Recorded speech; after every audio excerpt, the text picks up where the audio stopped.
Okay. Hi. Yeah. I was wondering what news sources that you like to read and refer to.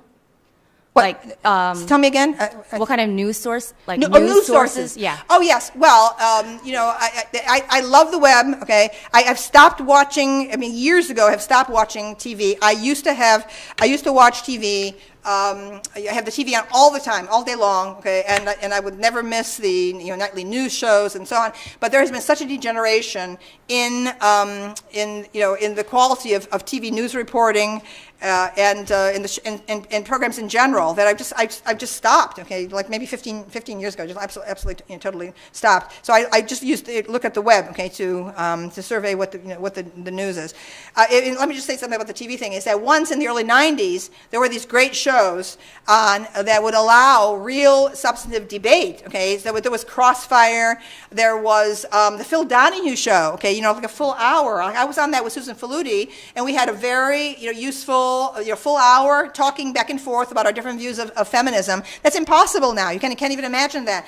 The way these shows are run now, it's really to me utterly corrupt. That is, they're being controlled by associate producers. Okay, and what they do is they want to make sure that they get exactly. You're going to have one person like really mad on the liberal side and one person really mad on the conservative side, and they pit them at each other. So they break everything down starkly. The associate producers interview people ahead of time, okay, the guests ahead of time, okay, to make sure that that they're going to get exactly. So everything is not. Whereas in the early '90s, there were shows that would just they would just book interesting people who are prominent people just to talk.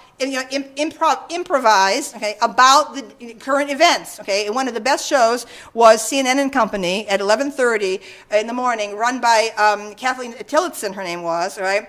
And she seems to be a Southern lady. She ran a wonderful show. She would have 3 women on every day. Was a women, okay, 3 prominent women on from often on feeds. I was on once with Geraldine Ferraro. I forget who else was the other guest, and just asking us questions and having us talk, okay, about our impressions with no need to ensure a liberal versus conservative dichotomy, which is on right now. Okay, so anyway, in regard to my news session, I make sure I look at a variety of things. Okay, so I look at the Drudge Report, obviously. I look at Lucien.com. I look at the New York Times. Okay, the Wall Street Journal, New York Post. I love the Daily Mail, but that's like gossip, and things like that.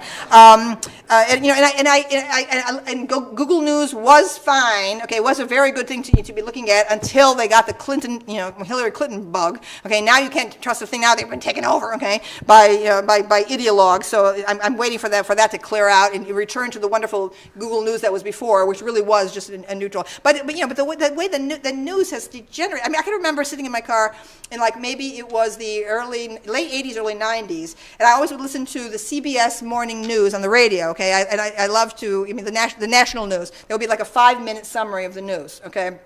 And for years it goes all the way back to when I was in graduate school in New Haven, listening to your 880 on the AM dial and so on, and I suddenly began to realize that the news was losing, okay, the wonderful ordered quality that it had, okay, up to that point. That is the CBS morning, the resume on the radio, national radio, and it used to be they would open with the most important event that occurred in the world, okay. And it could occur in the United States or anywhere. But they would begin with that, and they would move down in a very orderly fashion, okay, to interesting but not central issues that were going on right at that moment, okay. And so you got this incredibly broad view. Now you're still getting that with the BBC, but you're not getting that any longer with American media. And I suddenly began realizing this when I thought.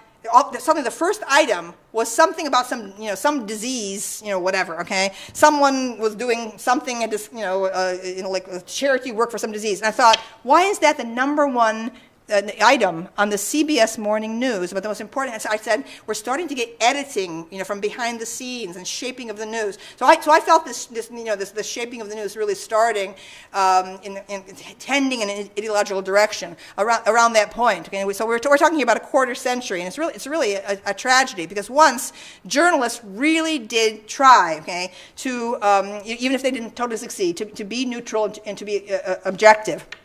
And of course, with the web now, threatening the very survival of newspapers, and I have to say, my students and everyone is, also observing this. Students, young people, they have no interest in newspapers. Okay, the actual tactility, the whole process of reading a newspaper, which I adore. Okay, they don't want that. Okay, they don't want anything to do with it. They just want to use their iPhone. So everyone knows that after the baby boomers go, okay, there won't be anyone left. Okay, to buy newspapers. But all the major newspapers, of course, have been staggering financially. The Washington Post, the Philadelphia Inquirer, once great Philadelphia Inquirer, is just a tiny little shell of its former self. The New York Times itself, Boston Globe, the way they all so many of them dropped the book review sections. When the Washington Post dropped its book review section, which was fantastic, it's right for it. Right? I mean, what a statement that is. Okay, in terms of cutting out the cultural heart of Washington. So so what's happening is that with newspapers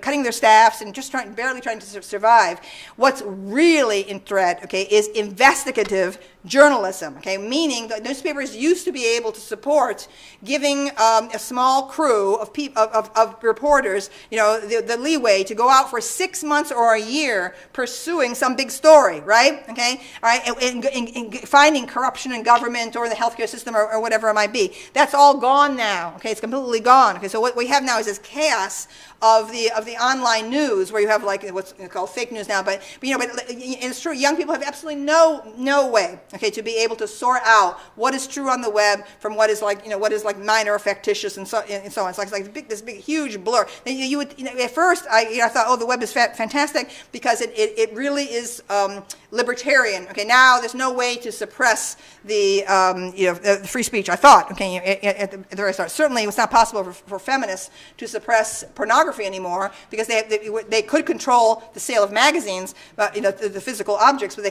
can't control what's going on over the web. But now I feel that the web is so enormous, okay, so unpredictable. That